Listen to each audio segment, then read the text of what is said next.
Waan bulchiinsi aanaa Gooroo Guutuu ilmaan Oromoo godhaa jiru mee viidiyoo kana daqiiqaa muraasa laallee walitti deebina.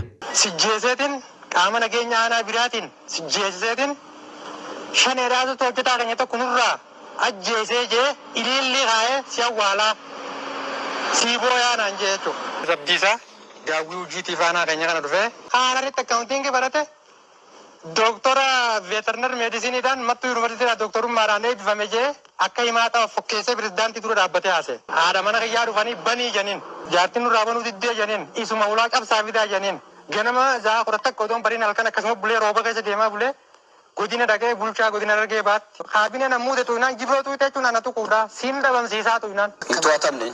To'atameera. Maaliif to'ata? Marsaa takkaan lamarra sadiirra to'anneerra. Rakkoo alnaansummaa nageenya irratti inni uumaa jiru.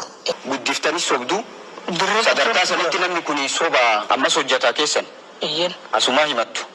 Asumaan shoorar keessa jettuun asumaan ramaddanii waajjira keessa hojjeta. Asimmoo himannaa shoorar keessattu itti banama. Namtu eessa jiraam? Ani aana jiratti hin beeka. Amma sodaachifameera. Waan sodaachisa. Bulchiinsa keessan.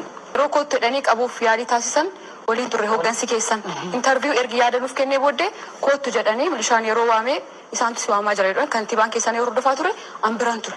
Akkam jirtu daawwattoota keenya kabajamoo taateen kun kan taate Harargee keessatti jechuudha waan hedduu nama dhibuu fi waan hedduu nama gaddisiisu qeerroo kana si ajjeefneeti shaneetu si ajjeesse jennee siidaamne abaaboo sirra keenye si awwaallaa jeniin jechuudha kana kan jedhan immoo bulchiinsa aanaa Gooroo Guutuutti jechuudha waan hedduu nama ajaa'ibu OBN gurbaan Anawaar jedhaniin kuni dhugaa rabbii leencaan isiniin jee leenca ajaa'ibaati hedduu baay'ee waan hedduu dalagaa jira galatoomi jennaan dhugaa rabbii haaluma kanaan akka saba keetiif hojjettu asumaan dhaabsasii dabarsuu barbaadna jechuudha kanumaan wal qabatee daawwattoota keenya kabajamoo waan Oromoon Harargee zabana lama sadeen kana keessatti tahaa jirtu dhugaa rabbii kutaan biraa tokkolleen hin taane yoo jenne sobaa miti jechuudha yeroo kaan jimaa irratti ugguran yeroo kaan immoo barata haala hujii inni ittiin barate hin argatu amma haala isin qeerroo kanarraa dhagaa jirtan jechuudha kan inni barate waan biraa hujii achitti kenna waan biraati jechuudha Harargee keessa iddoon akka malee dhiiga qeerroo Oromoo xuuxaa jirtuu fi akka malee gabrummaa kutaa hunda keessa hin jirre qeerroo Oromoo irratti buuftee jirtu taan akka bulchiisa aanaa Gooroo Guutuu hin jirtu jechuudha amma yeroo OBN irratti namni kun affeeramu saalfatee waan jedhu wallaalee jechuudha gabaasa Anawaar asiin itti kennu gaafii inni gaafatu deebisuu wallaalee hollatu seene jechuudha namni kun saalfatee namni gaafa fakkeenyaaf inni ragaa kana dokumentariin kun waan OBN harka ga'e hin seene jechuudha mucayyoon cinaa isaa jirtu garuu akka yeroo inni waan san geggeessu bira jirtu ragaa irratti baate jechuudha isuma biratti jechuudha ni rifate jechuudha akka malee hangana hunda namni waa balleesse namni harki isaa nagaa hin qabne namni harki isaa qulqulluu hin taane bakka fedhe yoo dhaqee akkuma kanatti hollata jechuudha gaafa keessi kee ofitti amanamummaa qabu gaafa hojii gaarii hojii si boonsu hojjete mataa ol qabattee deemta jechuudha si galee mataa ol qabattee onnee baaftee deemta leenca taatee deemta jechuudha garuu gaafa keessi kee nagaa hin qabne harki kee qulqullumina hin qabne saba keetirratti cubbuu hojjetaa turte jechuudha guyyaa tokko ni saaxilamta gaafa saaxilamte sanii akka jeedalatti yoo durillee leenca taate akka jeedalatti guyyaanatti gadi jettee deemtu ni dhufaa jechuudha haala kanaan mee hangam takka akka isaan dhugaa dabsuu irratti mataa jabaatanii kanarraa ni hubanna jechuudha yeroo hedduu wanni Oromiyaa keessatti baratame tokko yoo jiraate maal seetanii bakka haala nageenyatti haala mootummaa faallessu yoo namni waan tokko sheer godhe yaadan ta'anii waa mormuu hin danda'anii waa gaafatanii gaafiin deebisuu hin dandayan gaafii namni gaafate deebii isa sirrii namaaf hin deebisan kan namni dhugaa rabbii yoo namni dhugaa sirrii takka dubbatee deebisan gara ilaalcha biratti fudhatan shaneedha bakka shane dhugaa rabbii nama dhiba maali diinni alaa hin dhufne abboo saalfadhaa xiqqoo malee dhugaa rabbii hedduu nama gaddisiisa jechuudha wanni mucaa kanarratti raawwate kana qofaa miti inni amma nama miidiyaallee fayyadamu akkasumallee nama beekamtillee qabu hojiis qabu hangana miidiyaa irratti beekamee dubbiin isallee ol kaatee namoonni hedduu wal harkaa fuudhee dubbataa jira malee jechuudha namoonni baay'een kan miidiyaa duuba jiran kan rakkoon kana daranii irratti gaggeeffamaa jirtutu jira jechuudha dhugaa rabbii Harargee keessa kan akka aanaa Gooroo Guutuu kanatti jechuudha ummata keenya xulu godhe hin jiru jechuudha si galee kaan lafa irraa fuudhan kaan mana irraa buqqisan kaan iddoo kana mootummaa irratti waa dalaguu jedhaniituma lafa isaatti fi qabeenya isallee irraa buqqisan loowwan isaa guuran kaan immoo qabeenya mootummaa yookaan waan gibira mootummaa galchuu dide jedhaniituma qabeenya isaa saamanii jechuudha. Ijoollee kaan shane jedhaniituma mana hidhatti guuran jechuudha. Akka malee waan nama gaddisiisuu fi dhugaa rabbi akka malee nama dallansiisuu fi onnee nama cabsu waan achitti dalagamaa jiru jechuudha.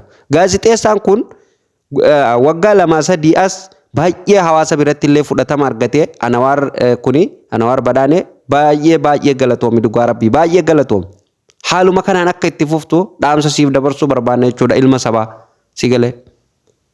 OBN numtuyyuu OBN ta'uun isii haguma Anwaar kun itti dhufe dhugaa rabbi. Har'allee namni OBN irratti dhugaa sabaatiin gadi bu'ee hawaasa keessatti hojjetaa jiru gamaa gamana osoo hin dabsin ani gurbaa kana qofa arge gaazexeessaa OBN hanga ammaa hojjete keessaa zaa amma jiru kanatti jechuudha.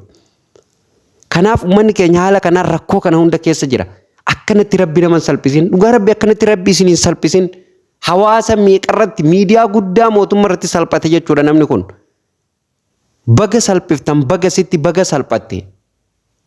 Warra kaaniif gorsa jechuudha bulchitoota aanaa biraatiif. Amma akka inni jedhaa jirutti nama dhuunfaatu himatee sun ilaallatu nama dhuunfaatu himatee maaliif guyyaa 29 mana murtii turuu danda'e jennaani suni ajaja mana murtiitiin miti mana murtii ilaallataa jira. Manni murtii fakkeenyaa fi akka aanaatti manni murtii sunuu eenyuun bula bulchaa aanaatiin bula bulchaa aanaa jalatti hoogganama biyya aanaa inni bulchaa jiru keessa jiraata aanaa sanarratti waan hunda itti gaafatamaan isa waan inni achi gadi dabarse mana murtii ta'ee waajjiroolee adda addaa kan aanaa jala jiran hundumtu waan inni gubbarraa gadi dabarse fudhatanii hojiirra oolchanii jechuudha.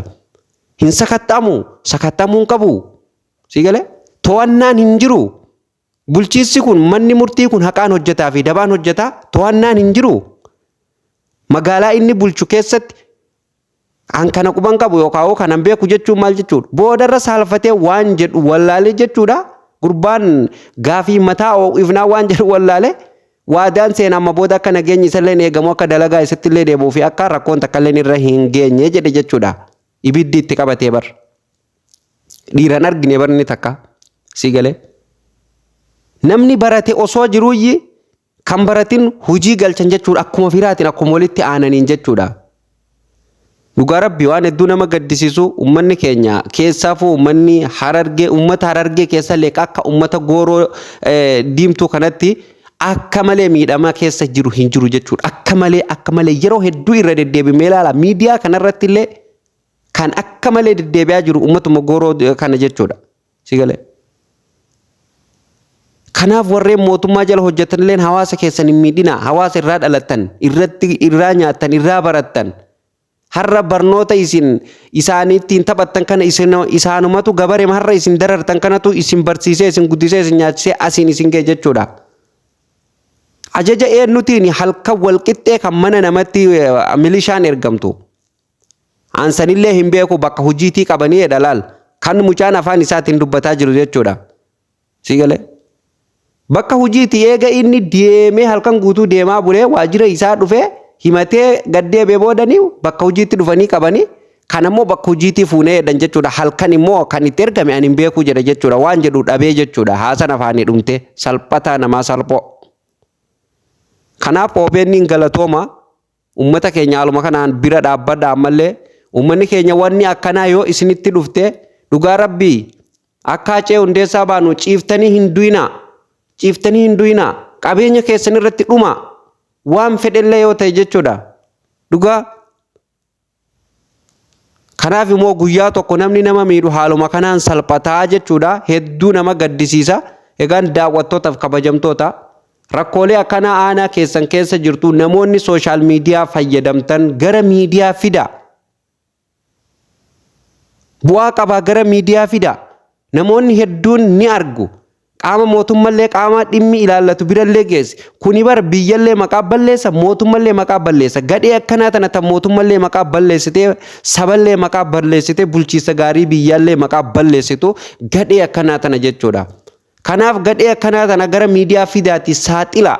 Qaama dhimmi ilaallatu bira ni geessi viidiyoon sooshaal miidiyaa irra geesse waan ta'eef namni miidiyaa fayyadamtan dhossalleen taatu fida. Amma kanaayyuu sababu inni waa sheer godheef jechuudha irra hedduu kan itti xiyyeeffatame jechuudha. Dhugaa maaliif dabsitan osoo namni barate jiru maaliif sobdan maaliif mootummaa dura dhaabbatanii sobdanii pirezidaantii keenyallee sobaa gootanii jedhee waan inni sheer godhee qofaa fi kan ajjechaa isaa itti murteessan.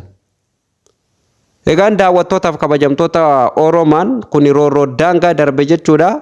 Yaadni kiyya kanaan irratti kennatu dhufelleen kana fakkaataan viidiyoo hanguma tokko isin dhaggeeffachiise yoo isinitti tole sheerii godhaa laayikii godhaa viidiyoo chaanaala keenya namoonni haaraa taata sabskraayibii godhaa OBN jala seentanii dhaggeeffachuu ni dandeessan guutuu isaati.